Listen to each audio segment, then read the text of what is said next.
How you guys doing? Good. Well, guys, I was born this way, and there's no medical reason why that happened.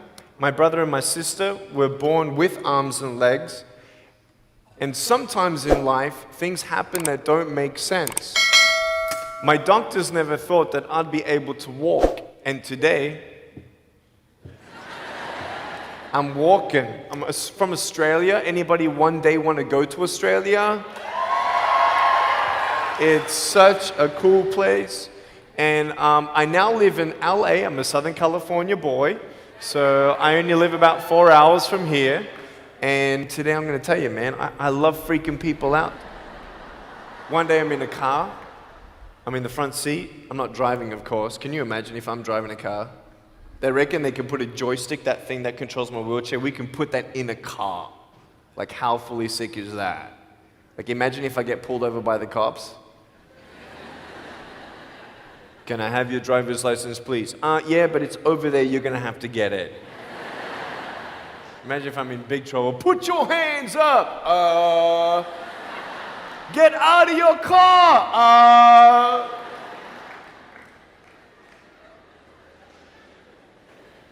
So I'm in the front passenger seat, we're at the traffic lights, and this car comes up next to us, and this girl's looking at me. And I'm looking at her, she's looking at me, I'm looking at her, she's looking at me, I'm looking at her. All she sees is my head, right? She has no idea that I have no arms, no legs. So I'm thinking, cool. I'm gonna freak you out.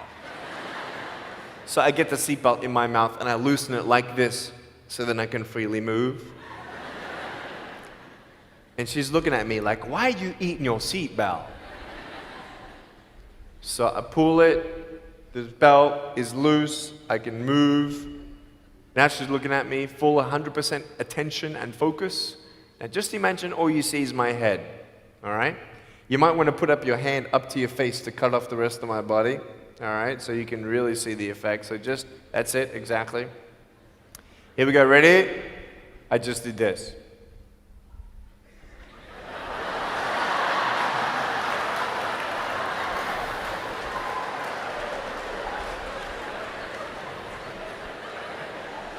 And her face, man, she was like, she nearly ran the red light, man. It was so good. My parents always said, Nick, you don't know what you can achieve until you try it. And the doctors looked at me and said, he's not going to walk, he's not going to go to school, he's not going to do anything in his life. And then my parents, they just loved me like crazy and said, you got to try. Try this, try that, try this, try that. And I'm thinking sometimes like, Mom and Dad, you're crazy, man. I have no arms, no legs. How would I ever be able to do this or do that? But they encouraged me and they loved me. And as human beings, we're waiting for stuff like that. We all want love. Everybody say, love. Very good. We all want love. And, I went to school and I wanted to be cool, You go to school and you want to be accepted, And so you see these guys and you're like, oh, man, everyone swears like every third sentence, F this and F that and F and this and F. Like what? Like they think they're cool, And so I'm thinking, man, maybe I need to be like them to be cool. And then you compare each other with how we look, and I wish I was smarter, I wish I was taller, I wish I was shorter, I wish I was more popular, I wish I did this, I wish I didn't have that. I wish my life was different. That was me when I was about 8 years old. I looked at myself and I looked at everybody else, and everyone else had more than me. And I'm asking, why? Why me? Have you ever asked the why me questions, but get nowhere? If I had no answers from the doctors, and if I had no answers from my parents, I still have a choice every day in my life to keep going or give up.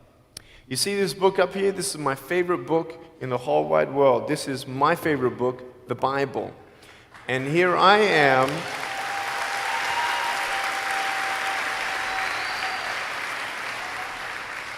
And here I am, and for me, that's my full potential in all that I can be here on earth. And so encouragement takes me closer to all that I can be, and discouragement takes me away.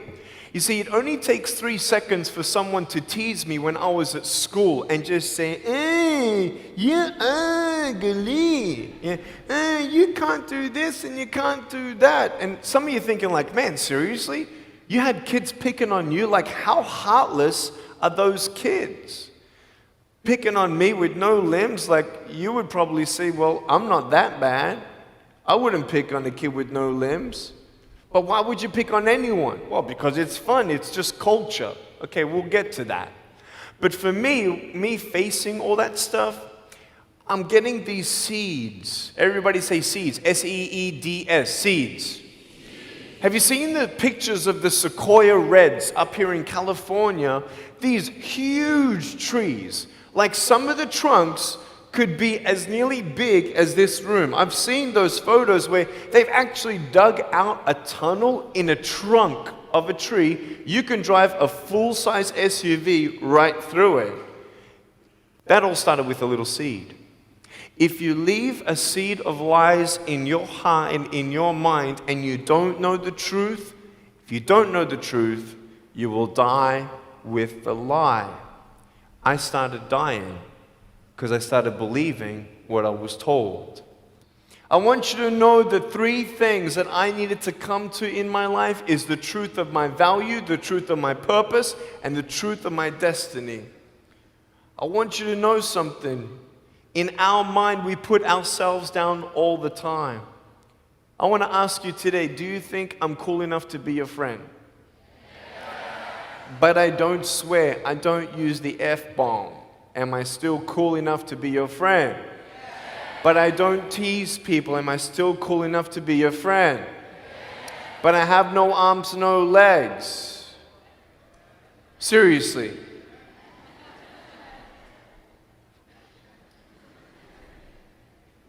You would be my friend even though I have no arms, no legs. So you're telling me it actually doesn't matter, right? If it actually doesn't matter for how we look, then why do we tease each other for how we look if it actually doesn't matter? Why is it that we look ourselves in the mirror and we see ourselves, well, we're having fun. Oh yeah, man, we're just part of culture, man. There were 12 people one day teased me, taking me away from my hope. 12, 11, 10, 9, 8, 7, 6, 5, 4, 3, 2, 1. Don't worry, I won't fall off because if I did, I'll break my arm. But 12 people teased me one day, and I can put a pretty brave face on, but cry on the inside. For real. Oh, it doesn't hurt. Yeah, it hurts. There was this one bully. I became his target for 3 weeks. And every time I go by him, I was 13, he was 17. I was in my chair. I'm only 4'9" in my other chair, my old chair. He's like 6 something, so he's huge, right? So I'm looking up at him, and every time I go by him, he's like, hey, there's Nick. He has no... And you can imagine what he said. And I'm like, what's his problem, man? So I tried to avoid him, and I was so embarrassed. He would say it really loud, and everybody would be looking, and some would be laughing. I'm like, what is this guy's problem, man? So one day, after 3 weeks, I went up to him, and I said, hey. He's like, hey. I said, can you please stop it? He said, stop what? I said, stop teasing me. He said, what are you talking about? I said, every time I walk by, you say that stuff. He's like, what stuff? He didn't know how to take me on. So I'm looking at him and said, no, man. Every time I walk by, you say exactly this, and I want you to stop. I forgive you, but stop it. He's like, oh, is that hurting you? Now, I could have said, nah. Or I could have said, yeah. It takes a level of humility to actually say, actually, I don't like that. It's killing me. And I said, yeah, it's hurting me. He said, all right, I'm sorry, man. I was just, playing around. He said, give me a hug. He said, what? I said, give me a hug. He was like, all right. So I gave him a hug. I'm a hugging machine. We made the Guinness Book of World Records. 1,749 hugs in 1 year. We did it last year. My arms fell off, all right? The scary thing about hugging so many people is that anyone can just pick me up and take me home, all right? Like, what am I gonna do? Like, hit him or something? Like, pretty mean headbutt, right? I want you to know that you might be playing around. I could pretty much say that 98% of you have teased someone in your life. I tried to commit suicide because of people who thought they were having fun, not knowing the hell that I was going through. The people you're teasing, what if the person you're teasing is the person who's thinking of committing suicide? What if the person you're teasing is the one who's tried to commit suicide, who hates their life because of you? You don't know if the person you are teasing is the son or daughter of a drunk at home getting abused. And all they need is someone like you to keep on pushing them this way. We need hope. So find something else to do. Find positive things in your own life. I don't care about how you look. I will never, ever, ever tease you. I will never tease you. I could tease you. I could be tough. People thinking that bullying is tough. It ain't tough. My wheelchair, this is tough. This thing, man. I'll tell you something. You ready?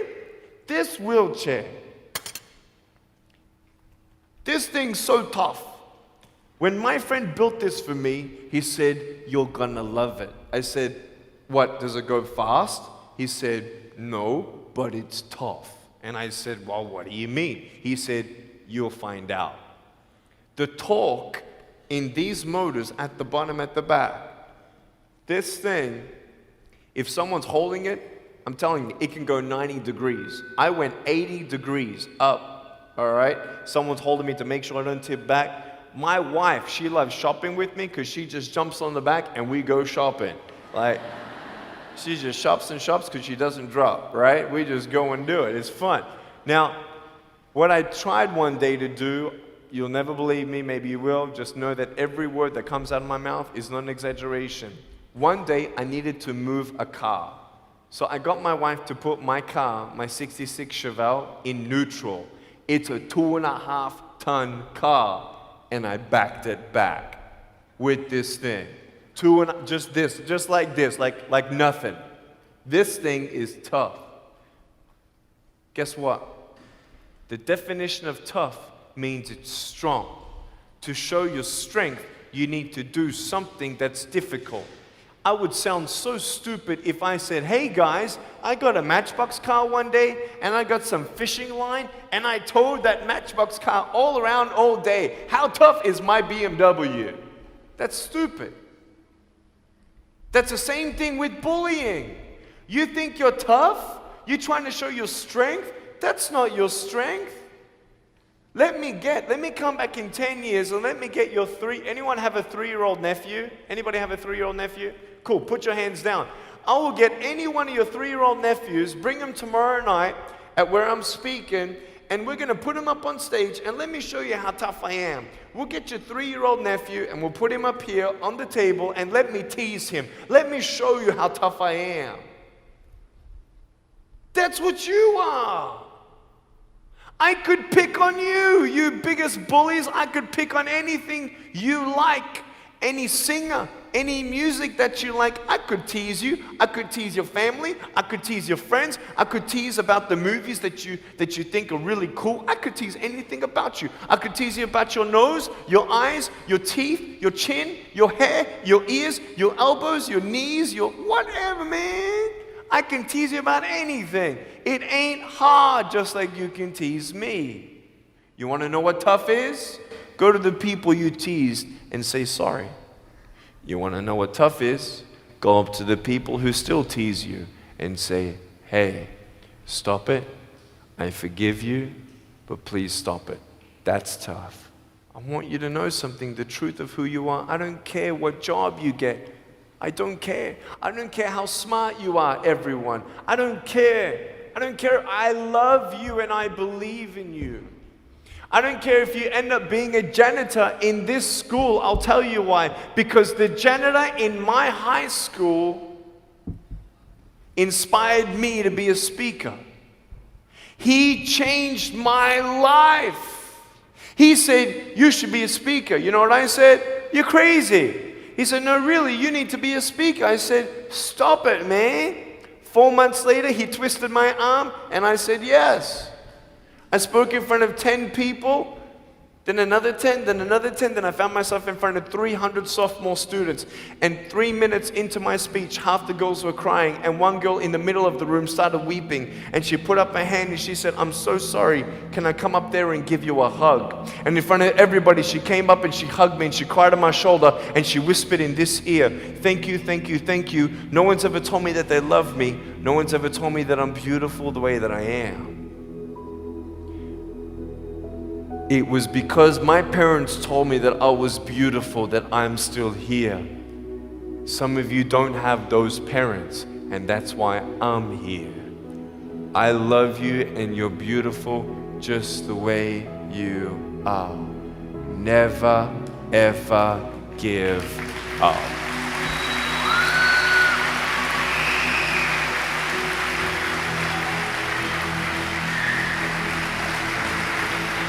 How many schools do you think that I spoke to actually stopped bullying altogether? Okay. Whoever said one, you were correct. One school out of 600, I got a letter from the headmaster, and he said, Nick, you forever changed our school, blah, blah, blah. We haven't seen any bullies pick on anybody for 8 months straight. We don't know what happened, but in the best words that I can describe, there's just a new thought in the air that it just ain't cool anymore. It just ain't cool. I want to ask you, what are you going to do? Are you going to continue on at the risk of knowing that in each section, this section right here, 5 people already trying to commit suicide? That section there, 5 people. When you extrapolate it out, what if the person you're teasing is one of those, and you have no idea? Would you find something else to do? So, the change is up to you. If you want to see more love in your school, be love. If 50% of the school come together and say, you know what, it just ain't cool anymore, the people who think it's still cool, every time they look down upon you, I want you to imagine my face looking at you. Because I'm telling you, everyone you're teasing is my brother and my sister. And you're my brother and you're my sister. And I'm asking you to stop.